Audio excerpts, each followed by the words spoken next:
दोस्तों नमस्कार, आदाब, सत श्री अकाल। दोस्तों मेरा नाम है धर्मवीर जारवाल और ये है मवाद चौधरी। अरे मवाद चौधरी नहीं है भैया, फवाद चौधरी, फवाद चौधरी।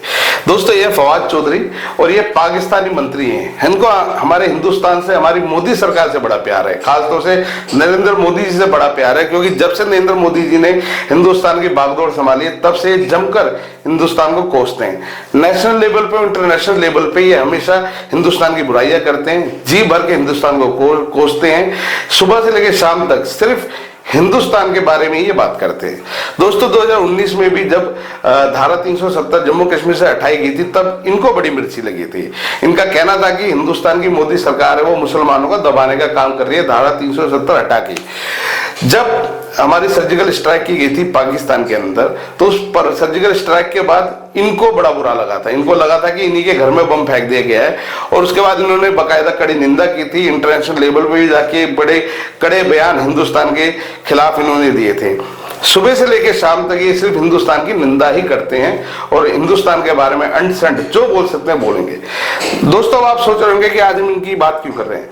दोस्तों इस मंत्री ने, इस पाकिस्तानी मंत्री ने, फवाद चौधरी ने आज पाकिस्तानी मीडिया के सामने जो कुछ कहा है वो आपको सुनना भी चाहिए और देखना भी चाहिए और साथ में समझना भी चाहिए। क्या कुछ कहा है इन्होंने, पहले आप वो वीडियो देखिए। जिस किस्म की कट्टरपंथी आइडियोलॉजी का सामना कर रहे हैं, जिस किस्म के जुल्म और तशद्दुद का सामना कर रहे हैं, वहाँ की जो बाकी मिनॉरिटीज जिस किस्म की इस वक्त हालात का सामना कर रही हैं, ये बहुत जरूरी है कि नरेंद्र मोदी इलेक्शन में शिकस्त खाएं और हिंदुस्तान और पाकिस्तान के ताल्लुकात तभी बेहतर हो सकते हैं जब एक्सट्रीमिज्म जो है वो कम होगा, पाकिस्तान के अंदर भी, हिंदुस्तान के अंदर भी। वहां पे बीजेपी और आरएसएस की जो एक इत्तेहाद है, जो अलायंस है, वो पाकिस्तान को लेके नफरत पैदा कर रहा है, मुसलमानों को लेके नफरत पैदा कर रहा है कि पाकिस्तान से ताल्लुकात बेहतर हों और हिंदुस्तान एक प्रोग्रेसिव मुल्क के तौर के ऊपर आगे बढ़े। और इसलिए नरेंद्र मोदी और उनकी जो कट्टरपंथी आइडियोलॉजी है उसको शिकस्त होना, इलेक्शन हारना बहुत जरूरी है। और जो भी उनको हराए, चाहे वो राहुल जी हो, चाहे वो केजरीवाल हो, चाहे ममता बनर्जी हो, चाहे जो भी हो, इन तमाम लोगों के साथ नेक और शुभ कामनाएं जो हैं वो इन लोगों के साथ होनी चाहिए। तो दोस्तों देखा आपने किस तरीके से फवाद चौधरी ने कहा है। इन्होंने कहा कि चाहे राहुल गांधी जीते, अरविंद केजरीवाल जीते या ममता बनर्जी चुनाव जीते, जो भी चुनाव जीतकर नरेंद्र मोदी को हराएगा, हमारी शुभकामनाएं उनके साथ में है। मतलब कहीं ना कहीं इंडिया गठबंधन के तमाम नेताओं को पाकिस्तान का समर्थन मिल गया है। पाकिस्तान के ऐसे भ्रष्ट नेता इनके साथ खड़े हो गए हैं। दोस्तों ये इंडिया गठबंधन के तमाम नेताओं को बड़ी खुशी की बात है, परंतु ये हिंदुस्तान के लोगों को एक सोचने का भी एक पहलू है कि आप लोग खुद सोचें कि इंडिया गठबंधन के साथ में पाकिस्तान के लोग क्यों आकर खड़े हो रहे हैं, क्यों पाकिस्तान के मंत्री उनको शुभकामनाएं दे रहे हैं कि आप नरेंद्र मोदी को हटाएं, क्यों पाकिस्तान के लोग ये चाहते हैं कि नरेंद्र मोदी चुनाव हार जाएं। दोस्तों एक सोचने की बात है। सबसे बड़ी बात यह है कि पाकिस्तान जो कि हर तरीके से हिंदुस्तान से पिछड़ा हुआ है, पाकिस्तान में आज रोजगार नहीं है, पाकिस्तान में आज महंगाई चरम सीमा पर है, पाकिस्तान में रोजगार नहीं है, पाकिस्तान में किसी भी तरीके की सुख सुविधाएं नहीं है, पाकिस्तान में आज भी टेररिस्ट कैंप चल रहे हैं, पाकिस्तान के अंदर सुबह से लेकर शाम तक हिंदुस्तान को बर्बाद करने की प्लानिंग की जाती है। उस पाकिस्तान के नेता इंडिया गठबंधन के नेताओं के साथ खड़े हो रहे हैं। ये वाकई में बड़ा ही गंभीर बात है। आप खुद जानते हैं इंडिया गठबंधन की कुछ नेता तो ऐसे हैं जिनके ऊपर हिंदुस्तानी विरोधी मुकदमे भी चलने वाले हैं। कुछ के ऊपर ये जांच शुरू भी हो चुकी है, कुछ के ऊपर होनी भी वाली है।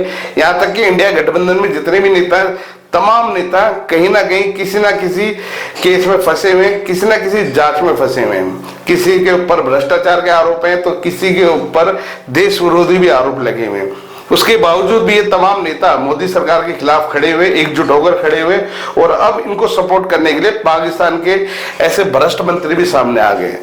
दोस्तों आप खुद सोच सकते हैं, समझ सकते हैं, मुझे ज्यादा बातें ना तो बताने की जरूरत है, ना ही आप लोगों को समझाने की जरूरत है। सारी चीजें आप लोग देख रहे हो, समझ भी रहे। दोस्तों किस तरीके से मोदी सरकार को घेरने के लिए पाकिस्तान के नेता भी सामने आ गए हैं, ये अपने आप में बहुत गंभीर बात है और इस बात के ऊपर आप तमाम देश की जनता को सोचना भी चाहिए। तो दोस्तों आप भी देखिए वायरल वीडियो। इस वीडियो के बारे में आपकी अपनी क्या राय है हमें कमेंट्स करके जरूर बताएं। इस तरह के